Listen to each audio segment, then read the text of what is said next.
akan disihati Tuhan di tempat ini. Terima kasih. Terima kasih buat saudara-saudari semua yang ada di tempat ini yang boleh memberikan kesempatan bagi saya.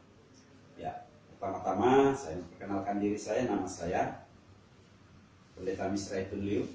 Saya asli dari Timor. Ya, jadi saat ini tinggal di Jakarta, kita sama-sama merantau. Ya, ini adalah masuk di mana itu SDT Baptis Jakarta. Di sana ada istri saya, ya, namanya Ibu Uli. Ya. Jadi Timor, dari Indonesia bagian Timur ketemu Indonesia bagian Barat. Kira-kira seperti itu, menjadi satu. Ya itu ya, kira-kira perkenalan singkat. Ya saat ini saya mengumpulkan di Tanjung Priuk di Gereja Jemaat Kristus Indonesia Agape. Itu perkenalan singkat. Nanti setelah kita ibadah kita bisa bercerita jauh lebih panjang. Ya, mari kita bersama-sama membuka Alkitab kita di dalam 1 Korintus pasal 15 ayat yang ke-55 sampai ayat 58. Jadi ini 1 Korintus pasal 15 ini kita akan baca semua, tetapi kita akan merenungkan bagian kebenaran firman Tuhan ini. Tetapi kita mengingat waktu kita membaca, nanti saudara-saudari boleh membaca di rumah. Jadi 1 Korintus pasal 15 ayat 55 sampai dengan ayat 58. Ya, kalau sudah dapat, saya akan membacakan ayat yang ganjil, saudara-saudara membacakan ayat yang genap secara silih berganti. Ya, 1 Korintus pasal 15 ayat 55 sampai 58. Yang sudah dapat katakan amin. Amin. Ya, mari kita baca bersama-sama. Demikian firman Tuhan. Hai maut, di manakah kemenanganmu? Hai maut, di manakah sengatmu? Sengat maut ialah dosa dan kuasa ia hukum Taurat.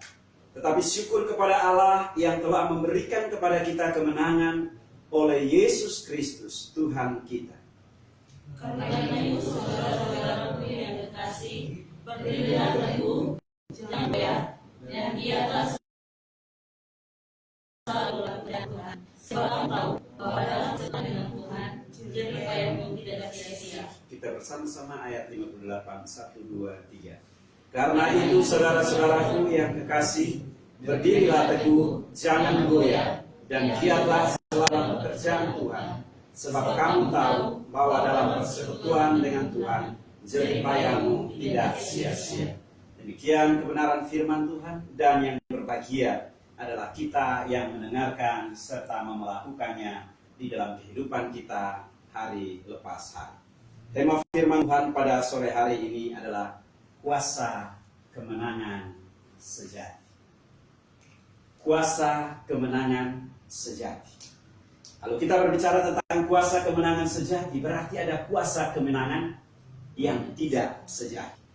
Kalau kita berbicara tentang kuasa kemenangan sejati, berarti ada kuasa kemenangan yang tidak sejati, atau kuasa kemenangan yang imitasi, atau kuasa kemenangan yang tidak original. Pada kesempatan ini adalah momen Paskah. Momen Paskah di mana kita bersama-sama merayakan seluruh dunia, seluruh Indonesia hari ini bersama-sama merayakan momen Paskah. Inilah kuasa kemenangan sejati. Kuasa kemenangan sejati hanya didapat di dalam satu-satunya pribadi, yaitu Tuhan Yesus Kristus. Yesus mati, kubur maut tidak bisa menahannya. Yesus mati, kematian tidak bisa menahannya. Dia bangkit, dia hidup, membuktikan bahwa dia adalah Allah.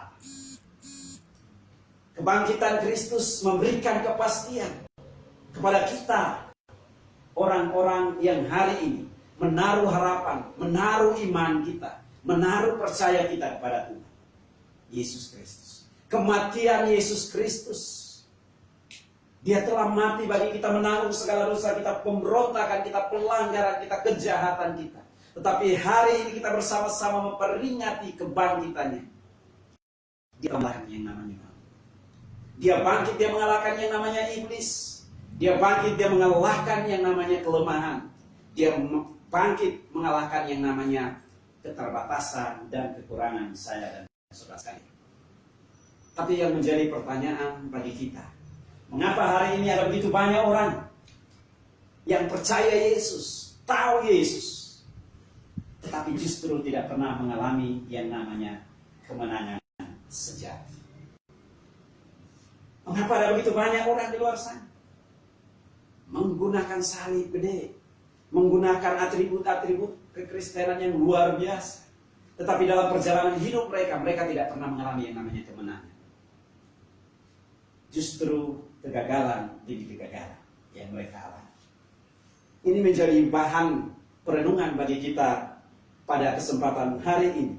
Kita mau bersama-sama merenungkan dari bagian kebenaran firman Tuhan di dalam 1 Korintus pasal 15. Apa rahasianya? Pertanyaannya bagi kita. Apa rahasianya? Apa kunci kemenangan yang harus saya dan saudara kita miliki? Bagaimana supaya kita sama-sama di Pasca ini kita terus mengalami kemenangan demi kemenangan yang anugerah Tuhan kepada saya dan saudara sekalian. Bagian kebenaran firman Tuhan di dalam 1 Korintus pasal 5 ayat yang ketiga, ayat yang keempat, dan ayat yang kelima. Saya membacakannya bagi kita. Jadi dari ayat yang kedua, oleh Injil kamu diselamatkan, asal kamu teguh berpegang padanya, seperti yang telah kuberitakan kepadamu, kecuali kalau kamu telah sia-sia saja menjadi percaya. Sebab yang sangat penting telah kusampaikan kepadamu, yaitu apa yang telah kuterima sendiri, ialah bahwa Kristus telah mati karena dosa-dosa kita, sesuai dengan kitab suci. Bahwa ia telah dikuburkan, dan bahwa ia telah dibangkitkan pada hari yang ketiga, sesuai dengan kitab suci. Jadi poin yang pertama, supaya kita mengalami kuasa kemenangan sejati dalam kehidupan kita, di dalam studi kita, di dalam pendidikan kita, di dalam pekerjaan kita, di dalam semua impian harapan kita. Poin yang pertama adalah berpegang teguh kepada kebenaran firman Tuhan. Supaya kita mengalami kemenangan sejati, firman Tuhan berkata bahwa kita harus berpegang teguh kepada kebenaran firman Tuhan. Siapapun kita, apapun latar belakang kita, apapun status kita, kita tidak mampan terhadap yang namanya DOSA, dosa. Kita tidak akan mampu. Seringkali kita sebagai manusia biasa, kita punya kelemahan, kita punya kekurangan, kita punya keterbatasan. Seringkali sadar tidak sadar, seringkali kita hilaf sebagai manusia. Seringkali kita melakukan berbagai macam dosa dan pelanggaran. Sekalipun kita sudah tahu bahwa Yesus mati bagi dosa saya dan saudara, tetapi seringkali dalam perjalanan hidup kita, ketika kita mengiring Tuhan, ketika kita mengikut Tuhan, ada banyak tantangan, ada banyak rintangan, ada banyak cobaan, ada banyak ujian. Dan itu terkadang bahasa kita keluar dari kebenaran firman Tuhan. Pendeta, manusia gereja sekalipun, siapapun dia, kita manusia yang penuh dengan kelemahan. Kita rentan terhadap yang namanya pengaruh. Kita sebagai manusia seringkali kita mudah berubah-ubah. Ketika segala sesuatu sesuai kita harapkan, kita mulai bersyukur dan kita berkata haleluya. Tetapi ketika keadaan terbalik, tidak sesuai yang saya dan saudara kita harapkan, kita mulai bersungut-sungut. Bahkan tidak jarang kita mencoba untuk menyelesaikan dengan cara kita, sehingga kita mengambil jalan pintas. Ketika kita mulai mengambil jalan pintas, kita mulai mengkompromikan kebenaran sebagai seorang Kristen sejati. Sehingga kita akhirnya terjebur melakukan berbagai macam pemberontakan dan pelanggaran. Tapi pesan Paskah pada kesempatan hari ini adalah bahwa ketika saya dan saudara kita berpegang teguh kepada kebenaran firman Tuhan, Dia bangkit, Dia memberikan kepada kita kemenangan. Dia bangkit memberikan kepada kita kekuatan. Dia bangkit memberikan kemampuan kepada saya dan saudara untuk bisa menghadapi yang namanya tantangan, rintangan, dan permasalahan hidup yang kita alami dan kita hadapi. Amin. Amin. Hanya di dalamnya, hanya di dalam Yesus. Firman Tuhan di dalam Mazmur pasal 119 ayat yang ke-9. Di sana dengan jelas berkata bahwa dengan apakah seorang muda mampu mempertahankan kelakuannya bersih? Hanya dengan menjaganya sesuai dengan kebenaran firman Tuhan. Saya dan saudara, hari ini kita hidup di dalam dunia. Suka atau tidak suka, mau atau tidak mau, kita diperhadapkan dengan begitu banyak pilihan. Terkadang pilihan-pilihan yang instan. Segala sesuatu hari ini menjadi seorang tidak mau mengikuti yang namanya proses. Segala sesuatu hari ini serba instan. Dan orang mau melakukannya. Sebagai mahasiswa, sebagai pelajar, apapun status kita, jabatan kita, latar belakang kita, kita tidak pernah akan menang menghadapi tantangan hidup. Kita tidak akan pernah menang menghadapi yang namanya pergumulan hidup. Kita hanya bisa menghadapi pergumulan hidup ketika kita berpegang teguh kepada firman Tuhan. Berpegang teguh kepada firman Tuhan bukan berarti kita pasif. Berpegang teguh kepada firman Tuhan bukan berarti kita diam dan tidak melakukan sesuatu. Berpegang teguh kepada firman Tuhan artinya kita merenungkan firman Tuhan itu siang dan malam. Tuhan mau tidak hanya sekedar pengetahuan, firman itu hanya sekedar pengetahuan. Tetapi mau firman Tuhan ini menjadi rema, firman Tuhan ini menjadi pedoman, firman Tuhan ini menjadi tuntunan hidup kita. Karena hanya firman Tuhanlah yang mampu memberikan keberhasilan bagi saya dan saudara sekalian di dalam meraih semua cita-cita, impian dan harapan yang hari ini dianugerahkan Tuhan kepada kita. Itu sebabnya Mazmur pasal yang pertama saya rindu bacakan bagi kita. Jadi orang yang selalu senantiasa berpegang teguh kepada firman Tuhan, dia akan dibawa naik, dia akan dibuat berhasil, dia akan dibuat sukses di dalam segala hal. Mazmur pasal 1 ayat yang kedua sampai ayat yang ketiga demikian firman Tuhan. Tetapi yang kesukaannya ialah Taurat Tuhan, dan yang merenungkan Taurat itu siang dan malam. Ia seperti pohon yang ditanam di tepi aliran air, yang menghasilkan buahnya pada musimnya, dan yang tidak layu daunnya.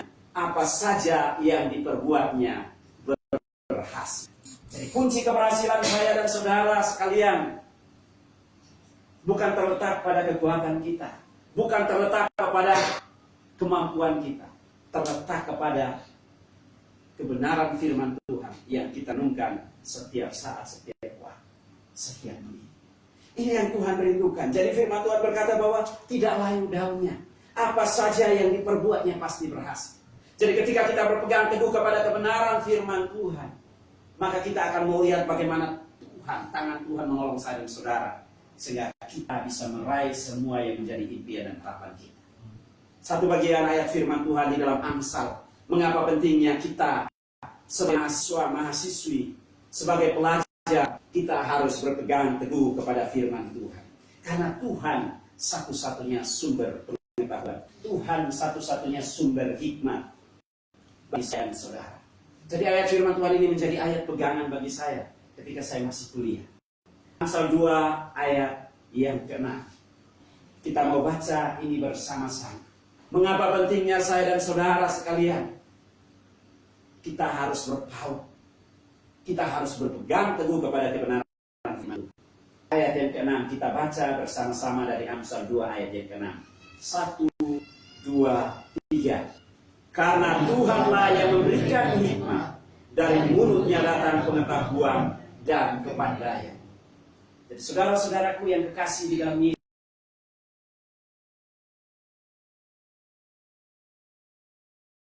Yesus Kristus, mau melepaskan lagi kemenangan dan saat kemenangan ini masih terus kita perjuangkan untuk mencapai garis finish, untuk mencapai akhir dari segala sesuatu yang hari ini kita perjuangkan. Kita terbatas di dalam segala hal. Karena itu Tuhan mau supaya kita mengandalkan Tuhan. Karena Tuhan yang memberikan hikmat dari pengetahuan dan kepandaian. Ini harus bersama-sama kita renungkan, kita praktikkan di dalam seluruh totalitas kehidupan kita. Banyak hari ini orang percaya mulai gugur iman mereka. Banyak hari ini orang percaya, banyak hari ini orang Kristen menggadaikan iman dan keyakinan mereka karena beratnya pergumulan, karena beratnya persoalan, karena beratnya tekanan. Pergumulan baik yang datang dari dalam diri secara pribadi maupun yang datang dari luar pribadi. Itu nggak mudah. Itu nggak mudah. Kita sebagai manusia, kita punya keterbatasan, kita punya kelemahan, kita punya. Tapi ketika kita berpaut pada kebenaran firman Tuhan, Tuhan akan memampukan kita sehingga kita menjadi orang-orang yang benar. Kita menjadi orang-orang yang benar. Jadi supaya kita menjadi orang-orang yang benar, berpegang teguh kepada firman Tuhan. Mazmur 119 ayat 105. Jelas firman Tuhan. Firman-Mu pelita bagi kakiku dan terang bagi jalan. Firman pelita. Firman, hanya firman Tuhan yang mampu mengarahkan saya dan saudara untuk kita tetap ada di dalam relnya Tuhan. Sekalipun tantangan banyak, sekalipun pergumulan banyak, sekalipun persoalan banyak, kita akan tetap ada di dalam relnya Tuhan. Karena kita berpegang teguh pada firman Tuhan. Kemenangan sejati akan terjadi di dalam kehidupan saya dan saudara sekalian. Tapi bagian yang kedua, kita mungkin berkata, Pak Misrai, saya sudah berpegang teguh kepada kebenaran firman Tuhan. Tetapi realita yang terjadi jauh panggang dari api. Hidup saya bukan semakin baik, hidup saya bukan semakin sukses, hidup saya bukan semakin berhasil. Justru sebaliknya, semakin saya mengenal Tuhan, hidup saya semakin kacau. Ini ada something yang salah. Ini ada sesuatu yang salah. Ada sesuatu yang salah. Karena itu di dalam bagian kebenaran firman Tuhan kita lihat di ayat yang ke-23 dari 1 Korintus pasal 15 sampai dengan ayat yang ke-29. Ini dia kuasa yang kedua adalah kita harus berfokus hanya kepada Tuhan. Jadi rahasia supaya kita mengalami kemenangan sejati dari masa ke masa, dari waktu ke waktu hingga kesudahan zaman. Saya senang tadi berkata bahwa kita semua mau masuk surga. Saudara kita berkata kita semua mau masuk surga, amin. Semua kita mau masuk surga. Tetapi ini masih proses perjuangan. Untuk menuju kepada kesana ada banyak tantangan, ada liku-liku kehidupan yang akan menyeret kita keluar dari lingkaran kasih karunia Tuhan. Kalau kita tidak fokus kepada Tuhan. Ayat yang ke-23 saya bacakan bagi kita dari 1 Korintus pasal 15. Demikian firman Tuhan. Tetapi tiap-tiap orang menurut urutannya. Kristus sebagai buah sulung, sesudah itu mereka yang menjadi miliknya pada waktu kedatangannya. Kemudian tiba kesudahannya, yaitu bila mana ia menyerahkan kerajaan kepada Allah Bapa.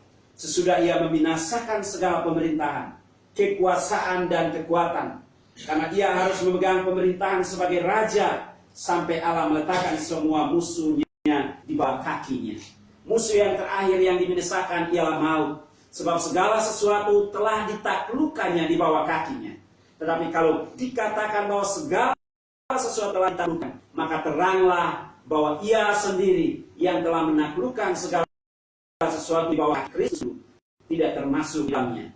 Tetapi kalau segala sesuatu telah ditaklukkan di bawah Kristus, maka ia sendiri sebagai anak akan menaklukkan dirinya di bawah dia yang telah menaklukkan segala sesuatu di bawahnya, supaya Allah menjadi semua di dalam semua. Jika tidak demikian, apakah faedahnya perbuatan orang-orang yang dibaptis bagi orang mati? Kalau orang mati sama sekali tidak dibangkitkan, mereka mau dibaptis sebagai orang-orang yang telah meninggal. Jadi saudara-saudara yang dikasihi oleh Tuhan Yesus Kristus, kenapa kita harus fokus kepada Tuhan?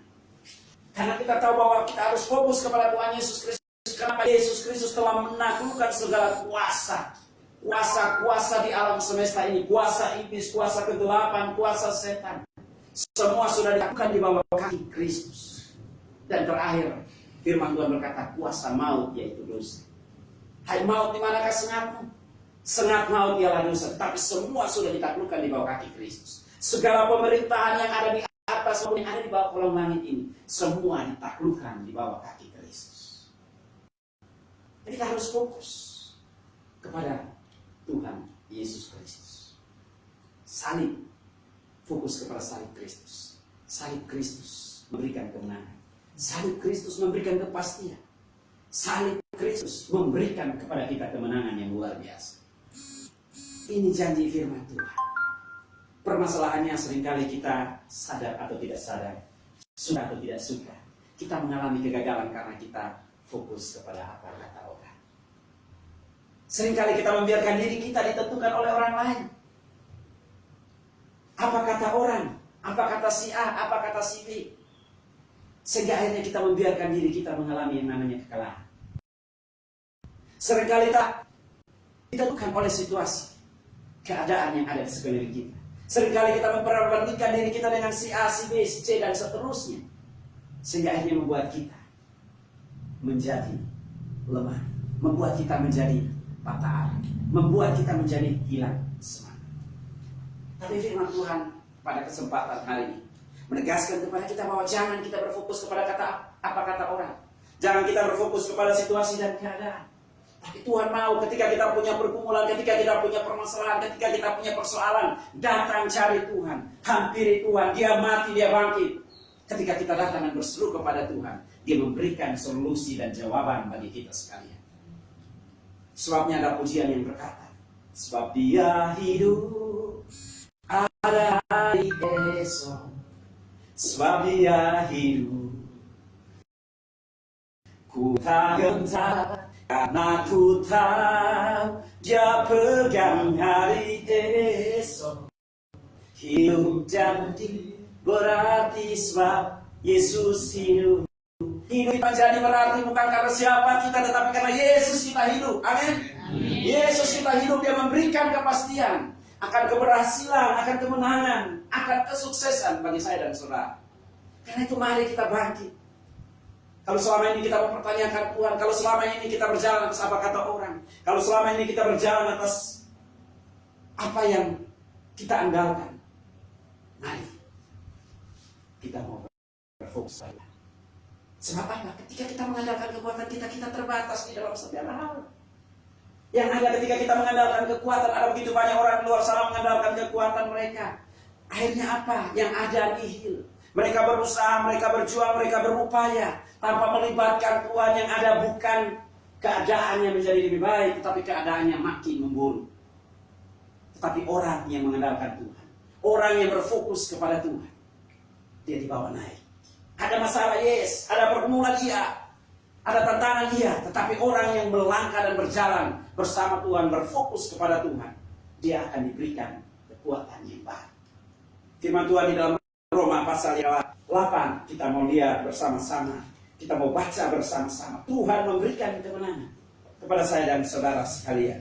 Roma 8 ayat 37 sampai dengan 39. Kita mau baca bersama-sama sehingga firman Tuhan ini menjadi rema bagi kita, menjadi pedoman bagi kita, sehingga kita mau datang kepada Tuhan. Kita mau berfokus hanya kepada Tuhan. Roma 8 ayat 37 sampai 39, kita baca bersama-sama. 1, 2, 3. Tetapi dalam semuanya itu kita lebih daripada orang-orang yang menang oleh Dia yang telah mengasihi kita. Sebab aku yakin bahwa baik maut maupun hidup, baik malaikat-malaikat maupun pemerintah-pemerintah, baik yang ada sekarang maupun yang akan datang, atau kuasa-kuasa baik yang di atas maupun yang di bawah, ataupun sesuatu makhluk lain, tidak akan dapat memisahkan kita dari kasih Allah yang ada di dalam Kristus Yesus Tuhan kita. Amin. Tidak ada satu kuasa apapun di bawah kolong langit ini yang bisa memisahkan saya dan saudara dari kasih Kristus. Dia mati, Dia bangkit, Dia memberikan kepastian kehidupan kepada saya dan saudara sekalian. Tapi supaya kita mengalami kemenangan sejati setiap saat, setiap waktu, setiap menit, setiap detik sampai kesudahan zaman, tidak ada cara lain selain kita berfokus hanya kepadanya. Firman Tuhan di dalam Matius pasal 11 ayat 28, Yesus sendiri berkata, marilah kepadaku, hai engkau yang letih lesu dan berbeban berat. Aku, Yesus sendiri menjamin diri, aku akan memberikan kelegaan kepadamu. Saya tahu bahwa kita sebagai mahasiswa, sebagai pelajar, apapun status kita, apapun jabatan kita, ada masalah, ada pergumulan, ada tekanan. Terkadang kita belajar, ada mata kuliah yang terkadang membuat kita harus berpikir ekstra untuk menyelesaikan semua mata kuliah yang ada. Tetapi ketika kita sadar bahwa Dia yang memilih kita, Dia yang memanggil kita, kita ada di tempat ini untuk menimba ilmu, dan kita fokus kepada Tuhan, maka Tuhan akan menolong saya, Tuhan akan memampukan saya dan saudara, sehingga kita keluar menjadi pemenang-pemenang sejati. Hidup kita cerita bagi diri kita, bagi orang lain, dan Tuhan dimuliakan. Mengapa ini sangat penting? Saya dulu kuliah di Timur Tengah, di Yaman. Bahasa Arab itu bahasa yang sangat sulit. Bagi orang-orang, saudara-saudara kita berkata ini bahasa sulit. Itu sangat sulit. Teman-teman saya ada dari Batak, ada dari Jawa. Mereka jago bahasa Inggris. Saya boro-boro bahasa Inggris, saya tahu what is your name. Hanya itu saja. Tapi karena kasih karunia saya dibawa keluar. Teman-teman saya baru conversation mereka belum bagus. Tetapi wah, saya merasa mereka tidak merendahkan saya. Tapi saya merasa mereka berbicara bahasa Inggris, saya seperti direndahkan. Saya sampai akhirnya keluar. Ustaz kami yang mengajar kami, ini Yaman, jadi di sana tidak ada gereja. Ini negara Islam tertua. Ustaz kami yang mengajar kami, itu juga baru belajar bahasa Inggris. Teman-teman semua berbicara bahasa Inggris, saya merasa stres. Saya merasa mereka merendahkan saya, padahal mereka tidak ada maksud. Kalau apa yang terjadi, berpikir kalau Jakarta, Kupang Jakarta, atau Papua, saya sudah pulang ke timur. Cuma ini antar benua, mau bagaimana? Ongkosnya besar, bagaimana mau pulang? Apa yang terjadi? Saya ingin bagikan ini. Saya masuk ke kamar mandi, di kloset, saya duduk dan saya berlipat lutut. Lipat lutut di situ saya bilang, Tuhan, saya dipermalukan. Saya sangat dipermalukan oleh teman-teman saya. Mereka pintar bahasa Inggris. Ustaz, Tuhan yang bawa saya ada di Yaman. Ini bahasa yang sama sekali asing bagi saya. Saya dibawa di sini, saya dibuat, saya dipermalukan. Padahal teman-teman nggak permalukan, tapi saya berdoa di dalam kloset. Ya, kloset saya tutup, klosetnya saya duduk dan saya lipat tangan, saya berdoa. Lantas Tuhan bukakan firman Tuhan di dalam Babel. Menara Babel. Kamu harus berdoa minta pengampunan. Babel, karena orang melawan Tuhan. Orang melawan saya, sehingga ini seluruh bahasa, ada bahasa banyak, begitu banyak. Setelah itu saya berdoa, Tuhan terima kasih, Tuhan ingatkan saya. Saya mau mengakui semua ini. Saya mau berserah kembali kepada Tuhan. Tuhan yang sudah membawa saya ada di ini. Tuhan yang sudah membawa saya ada di tempat ini. Saya percaya bahwa Tuhanlah sumber hikmah dan pengetahuan. Amsal 2 ayat yang ke-6 tadi keluar. Itu bukan saya bawa Alkitab, saya nggak bawa Alkitab. Wah, dan Tuhan bilang baca. Dan saya baca, dan setelah itu yes. Saya pegang janji Tuhan. Saya pegang janji Tuhan. Tuhan bilang, jangan berfokus ke bahasa. Saya yang sudah bakal hidup tempat ini. Hikmat kepintaran itu datang dari saya. Fokus ke saya. You selama ini fokus hanya ke dirimu sendiri. You hanya fokus ke studi. You hanya fokus ke ini. You mengabaikan saya. You nggak peduli dengan saya. You bisa melanggar benua demi benua. Ada di tempat ini karena saya. Kenapa hari ini you ada di tempat ini? You melupakan saya. Saya dengan Tuhan bisa berkata, siap komandan. Siap komandan. Mulai dari situ saya hanya berdoa dan berdoa. Fokus kepada Tuhan, berdoa. Fokus kepada Tuhan, apa kita berdoa? Berdoa, mintalah, maka aku akan memberikan kepadamu. Carilah, maka kamu akan dapat. Ketoklah, maka pintu akan dibuka. Mulai dari situ, maaf, sudah terbaik. Teman-teman saya, bahasa Inggrisnya jago-jago. Tapi setelah itu, kasih kata sambutan, saya keluar mewakili tim Indonesia. Berbicara dalam bahasa. Jadi saya melihat di sini yang saya mau bagikan kepada kita mungkin sama. Saya sudah mengalami betapa beratnya ketika kita belajar, betapa beratnya ketika kita ada di dalam perkuliahan. Ada tekanan-tekanan teman kita kadang merendahkan kita, rekan-rekan kita tidak ada maksud untuk merendahkan kita, tapi cara mereka, sikap mereka, tutur kata mereka, perbuatan mereka terkadang membuat kita emosi, terkadang membuat kita ingin, melawan. Terjadi tekanan kepada kita. Jangan fokuskan diri kita kepada masalah yang terjadi di sekeliling kita. Fokus kepada Tuhan.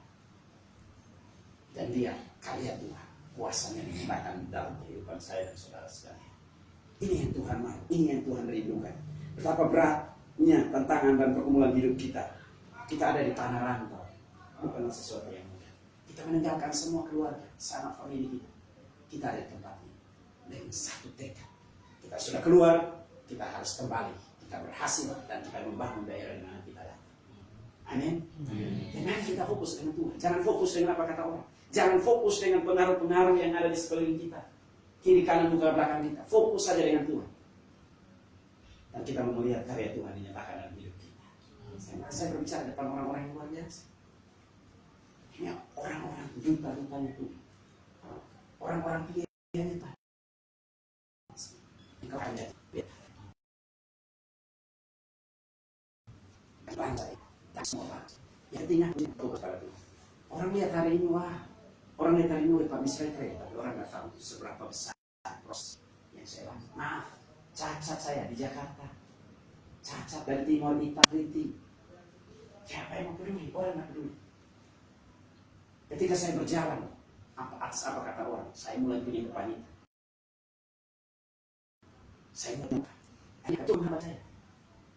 Dan akhirnya saya bersyukur ketemu dengan istri dan dia berkata, "You harus lepaskan."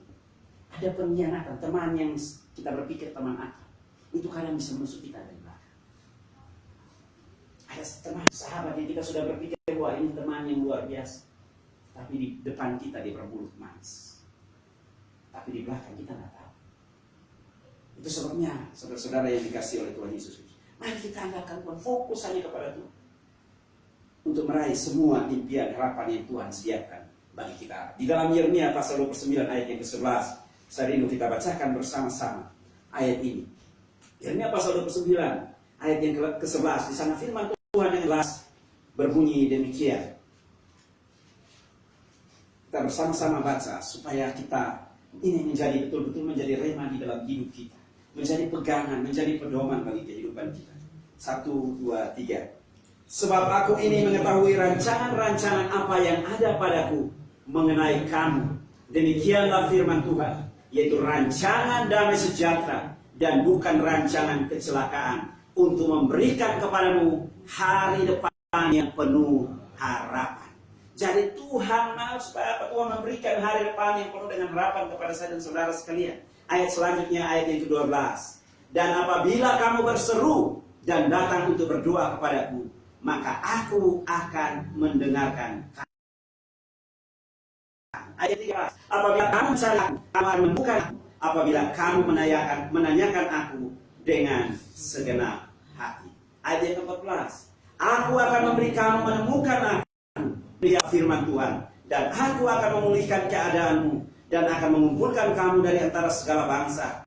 Dan dari segala tempat kemana telah aku cerai-beraikan. Demikianlah firman Tuhan. Dan aku akan mengembalikan kamu ke tempat dari mana aku telah membuang kamu.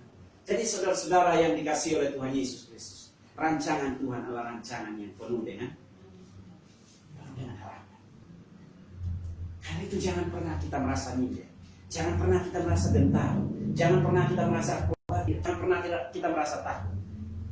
Kebangkitan Yesus Kristus memberikan harapan yang baru bagi saya dan saudara untuk terus menata masa depan yang penuh dengan harapan. Ini poin yang kedua dan yang terakhir dari bagian kebenaran firman Tuhan pada kesempatan hari ini. Dari bagian kebenaran firman Tuhan yang kita baca di ayat yang ke-58, 1 Korintus pasal 15 adalah giatlah melakukan pekerjaan Tuhan, supaya kita bisa mengalami kemenangan yang sejati. Poin pertama tadi, kita harus berpegang teguh kepada firman Tuhan. Poin yang kedua tadi, firman Tuhan berkata bahwa kita juga harus berfokus kepada Tuhan. Tetapi yang ketiga yang juga menjadi kerinduan Tuhan adalah giatlah selalu di dalam pekerjaan Tuhan. Ayat yang ke-58 firman Tuhan berkata, karena itu saudara-saudaraku yang kekasih, berdirilah teguh, jangan goyah, dan giatlah selalu dalam pekerjaan Tuhan. Sebab kamu tahu bahwa dalam persekutuanmu dengan Tuhan, jerih payahmu tidak sia-sia. Sekali lagi, segala sesuatu yang ada di dalam dunia ini akan berakhir. Segala sesuatu yang kita lihat indah, manis, ditatap, dipandang, semua itu akan berakhir. Firman Tuhan berkata bahwa kemah kediaman di dunia ini akan dibongkar. Tetapi Allah Kristus Tuhan telah menyediakan satu tempat kediaman di surga yang tidak dibuat oleh tangan manusia, tapi oleh Tuhan sendiri. 2 Korintus pasal 5 ayat 1 sampai dengan ayat yang ketiga. Firman Tuhan dengan jelas bahwa kemah ini akan dibongkar. Lambat atau cepat, cepat atau lambat. Kemah-kemah ini akan dibongkar. Tetapi Allah dan Kristus Yesus telah menyediakan satu tempat kediaman yang abadi, yaitu kekekalan bagi saya dan saudara sekalian. Karena itu selama kita masih ada di dalam dunia ini, Tuhan memilih saya dan saudara. Tuhan memanggil saya dan saudara.